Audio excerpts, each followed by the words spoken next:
Let the torch of freedom burn.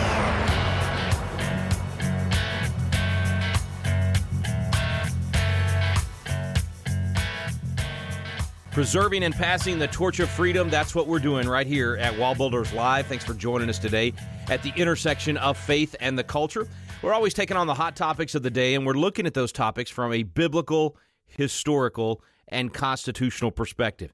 At this time in our nation's history, at this time where we're facing so many challenges, facing what seem like unprecedented things, but there's nothing new under the sun, we know that.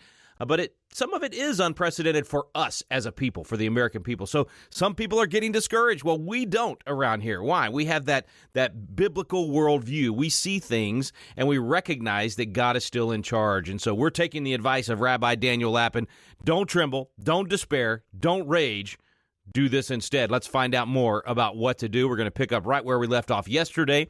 Rabbi Lapin was speaking at the ProFamily Legislators Conference, our once-a-year gathering of state reps and state senators from across the nation that come together with a biblical worldview. They hear from amazing speakers who we are bringing to you here on WallBuilders Live as well. So they're at the Legislators Conference speaking, but you get to listen in as we bring the programs to you here on WallBuilders Live. All right, let's pick up where we left off yesterday. Here's Rabbi Daniel Lapin at the ProFamily Legislators Conference. All you got to do is get rid of God and tradition, and the problems come roaring back. Because tradition is the solution to problems we've forgotten. And when you forget tradition, the problems come back and punish us. And so it didn't take long. 1962, the Supreme Court rules that a few moments of prayer at the start of the day in America's schools is illegal. How does that come about? Were we asleep? In a way we were, because we all saw America as formidable and indestructible. We'd won World War II, and we didn't realize how frighteningly fragile and flimsy is our Bible-based civilization. And there is no other kind of civilization. It's a mistake for people to say, oh, the world has 5,000 different civilizations. Actually, it has one.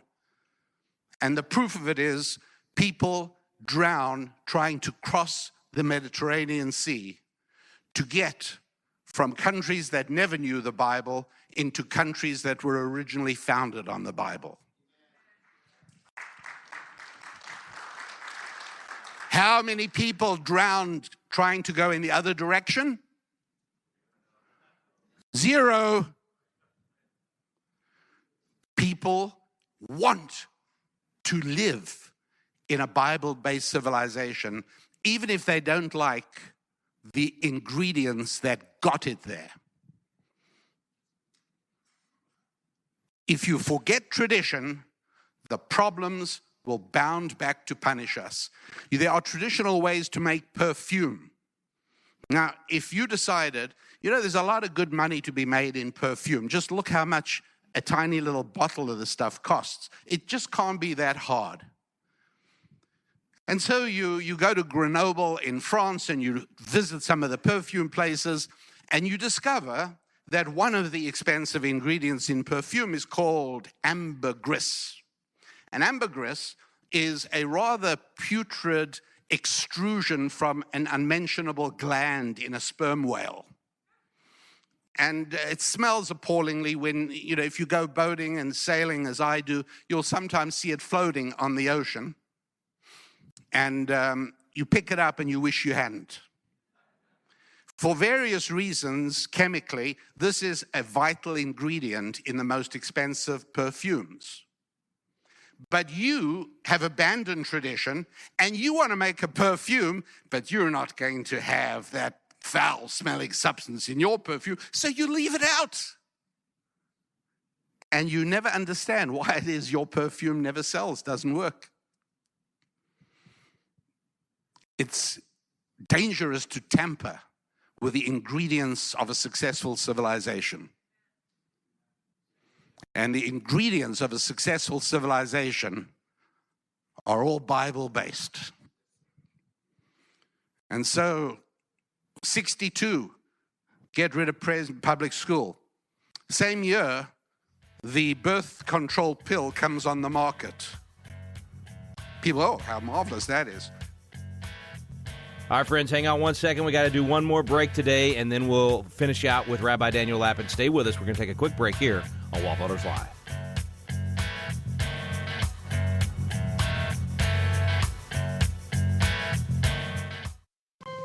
This is David Barton with another moment from America's history. Christians have always believed that the greatest life-changing experience available to any individual is a personal relationship with Jesus Christ, and the testimonies of numerous converts confirm the dramatic changes which often accompany salvation. One such testimony of change comes from founding father Noah Webster, who explained, "I was led by a spontaneous impulse to repentance, prayer, and entire submission and surrender of myself to my Maker and Redeemer. I now began to understand and relish many parts of the Scriptures which before appeared mysterious and unintelligible. In short, my view of the Scriptures, of religion, of the whole Christian scheme of salvation, and of God's moral government are very much changed. The power of God to change a life yielded to Him was just as evident at the time of the Founding Fathers as it still is today." For more information on God's hand in American history, contact WallBuilders at 1-800-8-REBUILD.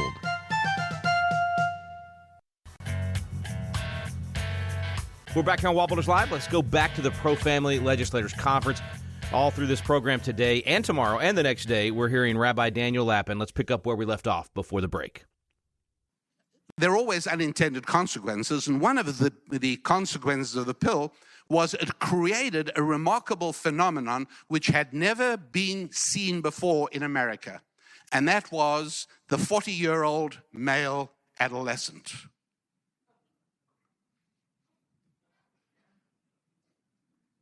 That's what the pill gave. All of a sudden, generations of traditional notions of honor fell away overnight. And honor was replaced by the slogan, "Did you remember the pill, honey?" That's all. A new type of male came into existence. No surprise, only a few years later, 1973, and we get the Roe v. Wade decision. And America is now well on its way. You know, the Bible seems to treat examinations of historic periods in 40-year slices, right? How long were the Israelites transitioning from slavery to freedom? 40 years. The majority of the kings of Israel and Judah ruled 40 years. That number just keeps on showing up. And so I thought it might be interesting for us to take a look at two slices of 40-year periods. Let's look at 1903 to 1943. What happened in 1903? Why do I like that year to start? I mean, I could go 1900 to 1940, but I like 1903 to 1943. What happened in 1903? Anybody know? How did you people who came here from Atlanta, how did you get here? On an airplane. Now, does 1903 suggest anything? Orville Wright, over there in North Carolina, Orville Wright in December 1903 flew the first powered airplane. How far was that first journey? 121 feet. Only 40 years later, by 1943, America was fighting World War II with a bomber called the B-29.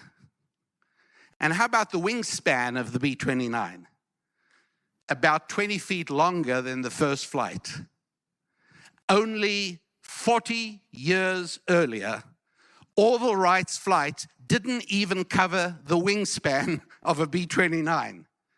And in less than 40 years, we have a pressurized, high-altitude, 4-engine bomber that was still fighting in Korea during that war.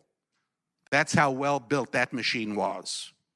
We go from 1903 Orville Wright to the B-29 bomber in only 40 years.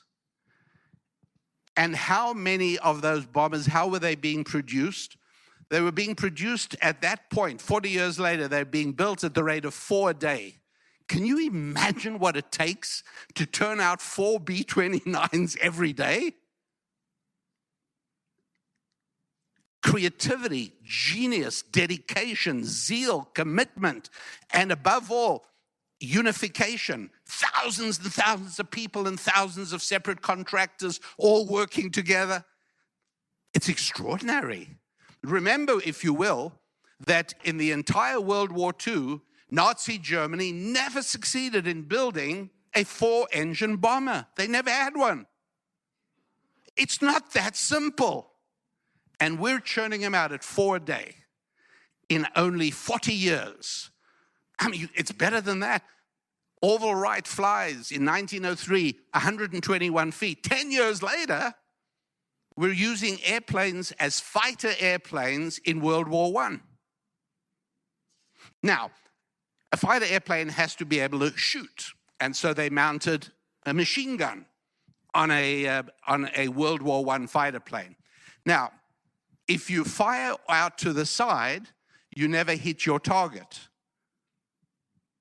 right? Because if you think about it, if you're traveling in a train and you throw a ball up into the air and the train's going at 60 miles an hour, how come you catch the ball? The ball should be behind you. It should be way back.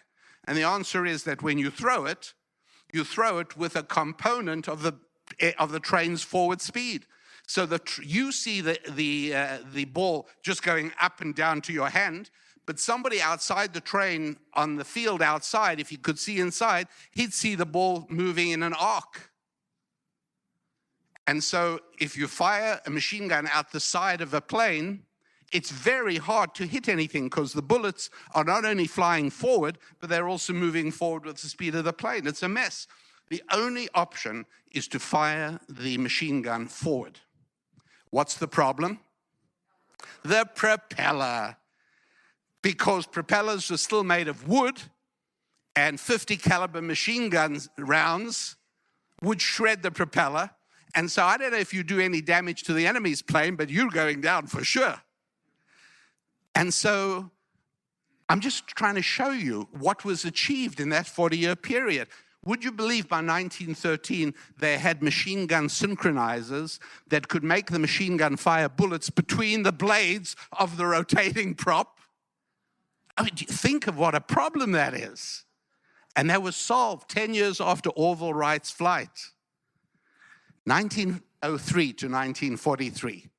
That was when they built the Grand Coulee Dam in the state of Washington. Anybody here from the state of Washington? Thank you. We lived in the state of Washington for many, many years. We loved the state. Today, of course, it's unrecognizable. But we visited Grand Coulee Dam. That was built during that period. How about the Hoover Dam? That's what made the population of that part of Nevada possible. Many people will say, what a mistake. But the Hoover Dam is built in that time. How about the Golden Gate Bridge in San Francisco? Yeah, right, built in that time also. And the George Washington Bridge from Manhattan to New Jersey across the Great Hudson River, yeah, also built during that. I think you get the idea. It's an extraordinary 40-year period. All right, friends, last interruption of the day. We got a quick break here, then we'll be right back with Rabbi Daniel Lapin at the ProFamily Legislators Conference. Stay with us. You're listening to WallBuilders Live.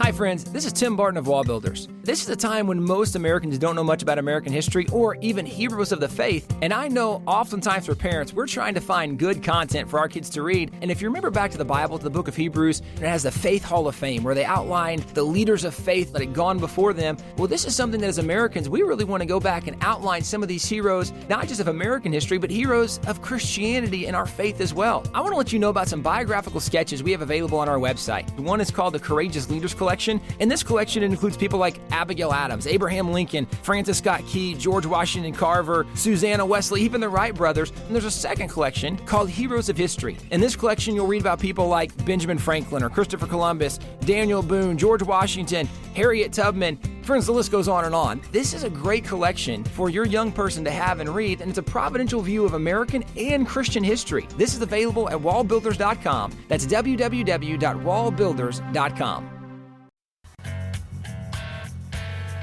We're back here on WallBuilders Live. Thanks for staying with us today. We're going right back out to the ProFamily Legislators Conference. Here's Rabbi Daniel Lapin. But America is extraordinary, so theoretically, if there is not a rise and a decline in the fate of nations, then any 40-year period of American history should be equally amazing. So let's look at the period from 1980 to 2020. Great bridges, no, great dams. California is like a third world country with water shortages because nobody is willing to build a dam to catch some of the snow that melts off the western slopes of the Sierra every summer, every spring. So the water runs away because of a little fish that lives in the San Francisco Delta. No, nothing has been built. In this 40-year period, 1980 to 2020, it's a weird time. A weird time. How about the rates of unwed motherhood? In 1903, do you want to know what percentage of children in America were born to unwed mothers in 1903? Anyone want to guess? The figures say 0% because the figure is too small to measure. And when it did happen, the couple used to get married soon after. By 1943, 40 years go by, and it's risen from 0% to just under 4%. So it's certainly an increase, but a country can still manage if 4% of its children don't have fathers. 1980, the number is now nearly 20%. That's where it's at in 1980. And by 2020, it's over 40%. That's what's happening. Over 40% of children in America are now born without knowing their fathers. When you throw out tradition, the problems come back to punish you. Because tradition is there to protect us from problems. During that period from 1903 to 1943, even with World War II and even with the Depression, the ratio of our national debt to gross domestic product was low. It was in the tens and the teens and never went past about 20%. 20%, only 20% of our gross domestic product was made up of the national debt. Today it's 112%. That means our national debt exceeds our gross domestic product. Not a fraction of it, it exceeds it. How do we manage? And so, what is the main difference between 1903 to 1943, that first 40-year slice, and the second 40-year slice from 1980 to 2020? Well, the main difference is that we're not a unified people anymore. We were back then. In 1945, when the American bomb ended the Pacific War, the whole world looked at us with amazement and admiration, with the sole exception of an eccentric British philosopher called Bertrand Russell. But otherwise, everybody else knew what we had accomplished. Do you know what the Manhattan Project was? Incredible unity again. It's like a B-29 project. How many people had to work in unison and with dedication? That's what happens in that first 40-year period. Now we come to the second 40-year period, and of course the bomb was a shameful mistake, and everything about us, including our founding, is a shameful mistake. Some say yes, some say no. The country is divided. A huge problem, obviously. You know, it's not an accident that the word good appears 7 times during the 7 days of creation. And in ancient Jewish wisdom, when I teach the Bible, regardless of whether people understand Hebrew or not, most of the people to whom I teach Bible do not understand Hebrew. But the amazing thing about Hebrew is that it's like mathematics. And mathematics is an international language. You can study mathematics in Chinese, which, believe me, they do, or you can study it in Albanian.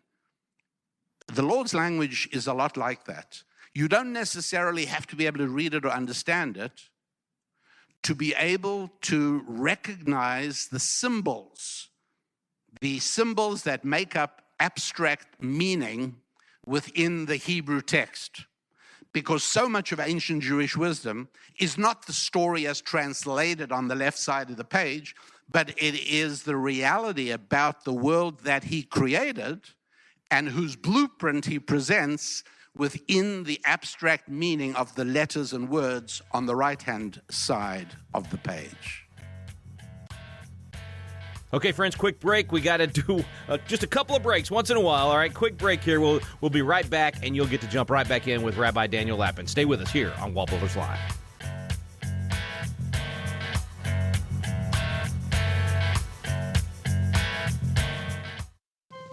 This is David Barton with another moment from America's history. The key to a self-governing nation is self-governing people, and the key to personal self-government is to live by the standards in God's Word. If someone cannot control himself by those standards, then our Constitution certainly will be unable to restrain him. Understanding this, John Adams declared, "We have no government armed with power capable of contending with human passions unbridled by morality and religion. Greed, ambition, revenge, or seduction would break the strongest cords of our Constitution as a whale goes through a net.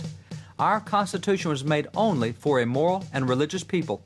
It is wholly inadequate to the government of any other." John Adams believed that successful government rested not upon our great Constitution, but rather upon moral and religious people. For more information on God's hand in American history, contact WallBuilders at 1-800-8-REBUILD.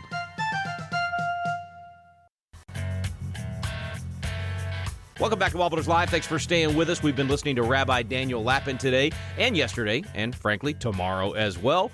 This is a presentation he gave to the legislators at the ProFamily Legislators Conference called Don't Tremble, Don't Despair, Don't Rage, Do This Instead. Let's pick up with Rabbi Daniel Lapin.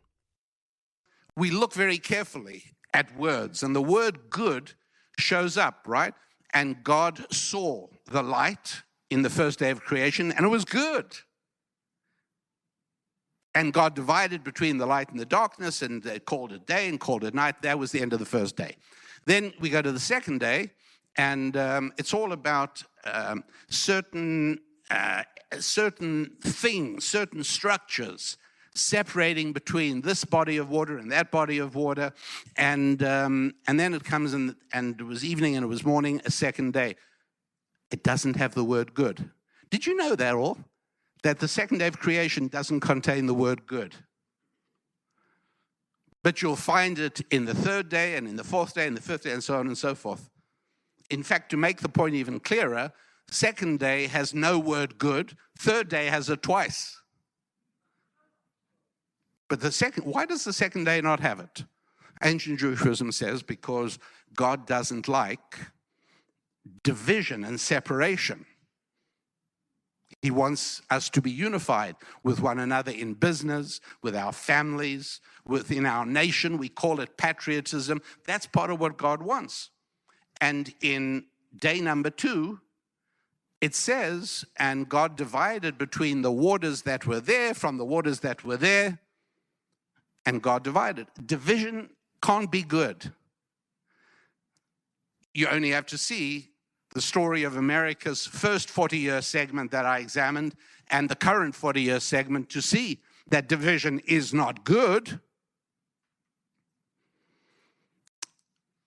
But wait a moment. Remember just 2 minutes ago I told you that the word divide appears in day 1 also. And God divided between the light and the darkness. How come that can be good? So when it says God divided between the water here and the water there in the second day, that's so bad we can't have the word good appear. But wait a sec, God does dividing in day 1 as well. So why is good okay there? And the difference, I've given you the clue. In the first day, it's a division between light and darkness, 2 different things. It's like lions and tigers.